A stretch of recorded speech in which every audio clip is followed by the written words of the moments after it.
Dave Hall was with me at Cumberland County College. Did not light the place up at first because Dave was not a hard thrower. You had to appreciate Dave's ability to pitch. And I think that was something in progress, that he kept growing with that and learning and knowing what his own strengths and weaknesses were. By his senior year, he had developed and mastered the skill of pitching.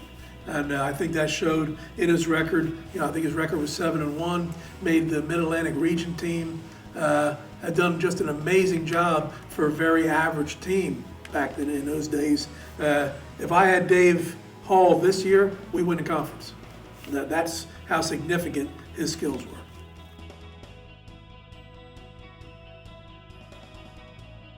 Maddie Allen, I'll tell you what, if you have 9 Maddie Allens, you win. It's that simple. Maddie Allen can run, can throw, can hit, has a feel for the game, and he, along with every shortstop before him, played on a field that was, I hope you don't mind me putting down our field, but Stockton shortstop was like beach sand. And you teach the kid to come up on the ball, keep the glove down, do everything right, keep his chin down, and next thing you know, the ball hits sand and just stays there, or hits a lip off the infield and goes over his head. Maddie had a ton of errors that, believe me, were not attributable to him. But offensively, he was amazing. And I talked about that ECAC championship game, and him and Chris Disher were the two guys that did it all, put it all together.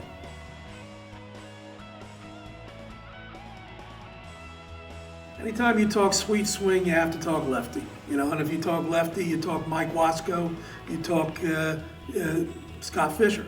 I don't know. I mean, God had to give him some advantage, so he gave him athletic advantages when it came to left-handed people. Sweetest swing you ever want to see is those two guys.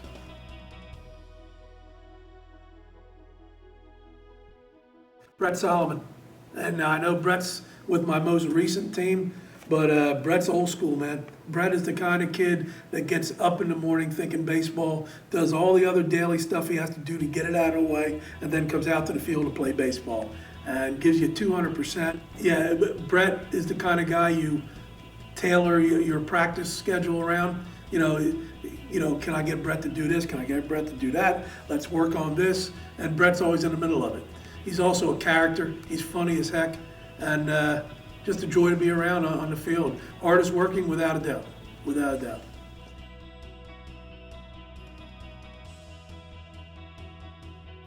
Whew.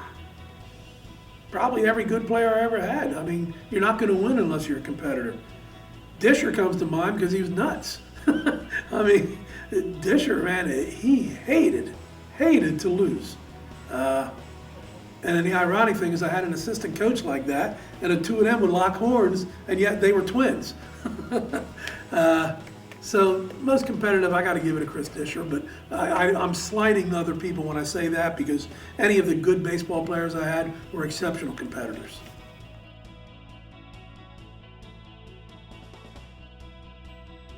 Mike Bush. Mike Bush, arguably, is the best athlete we ever had playing Stockton baseball. His junior year, we clocked him at a 6.58 60-yard dash, which is faster than 2/3 of the guys in the major leagues. It's Mike Trout speed. And I told him and his father that. I said, these are the kind of things that scouts look for. You can't develop yourself to be 6.58. If you're 7.0, yeah, you can make yourself 6'8". That's what Danny McGuckin did for us. He worked real hard at improving his speed. But a 6.58 is just God-given, and he's only got to go 90 feet. And unfortunately for Mike, every single year he had injuries, every year. And there was nothing we could do about that. I sure as heck can't tie a rope around him and ask him not to compete so hard, because that's not the way he plays.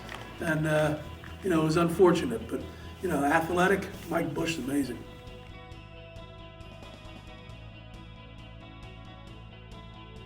Andy Oliver, again, a recent guy. Andy Oliver, if you watch him play, he's average, he's competent, and he can do the job. At the end of the day, he's the last one that leaves the field. if he went 3 for 4, he's figuring out what he did wrong on that 4th at bat.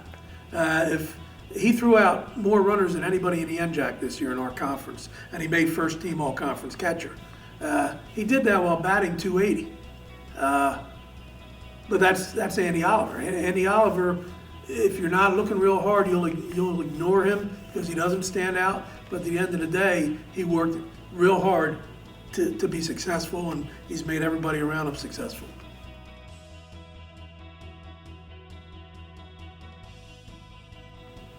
Scott Fischer. This conversation begins and ends with Scott Fischer. Scott Fischer could have done anything he ever wanted to do on a baseball field.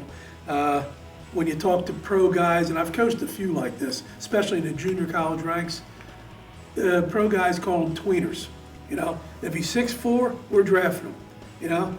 If he throws 88 instead of 86, we're drafting him. But he didn't. All he did was win. All he did was beat everybody that he ever competed against.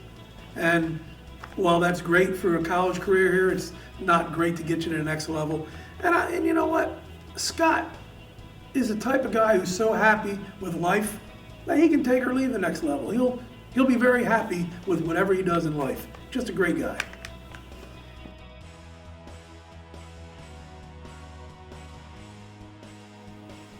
Being here, just being around my kids, being around my coaches. My coaches made my job so easy. If I didn't have those guys, and the guys who were here the longest were Darren Comagese, who was with me for about 9 years, and Tom Weber, my pitching coach, is here for 10 years. But those guys knew the hardship of being a part-time coach, having another job, rushing to get here on time, and they wouldn't say that something wasn't their job. They would just go ahead and do the job, and when I got here, it was already done. Darren, you say, what do you think, I'm stupid? But that's Darren. He would just do the job and wouldn't worry about anything. So when you got coaches like that, and you got kids like I had who wanted to be here more than anything else, you didn't have to worry about anything. Tell you what, Tom Greitz was an amazing person here for a part-time coach to be able to call. It didn't matter what my problem was. If it had to do with communication with a teacher, with getting a kid's schedule done correctly, with credits that maybe didn't transfer, Tom Greitz is another one of those guys that never said, well, Marty, that's not really my job, call this guy. He just said, I'll take care of it. And he always did. He always did. He never closed his door to any of my kids. So that made life a lot easier here. Very appreciative of the things Tom Greitz did for the baseball program.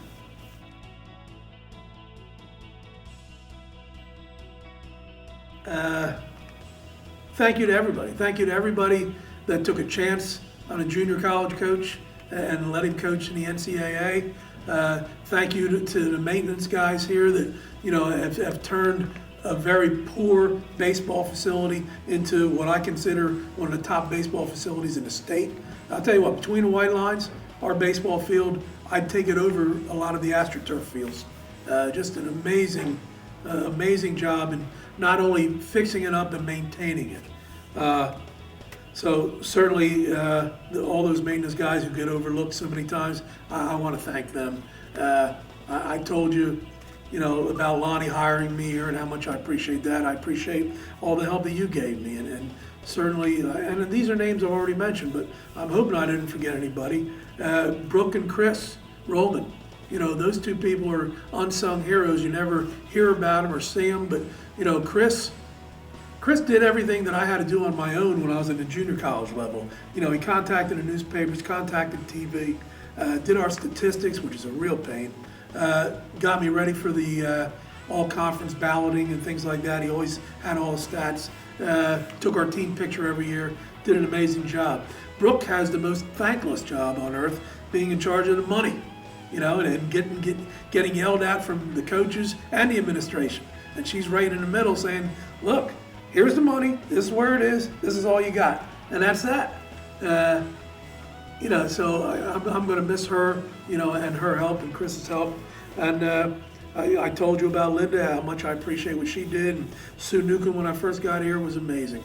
And Paul Chambers, a real great guy.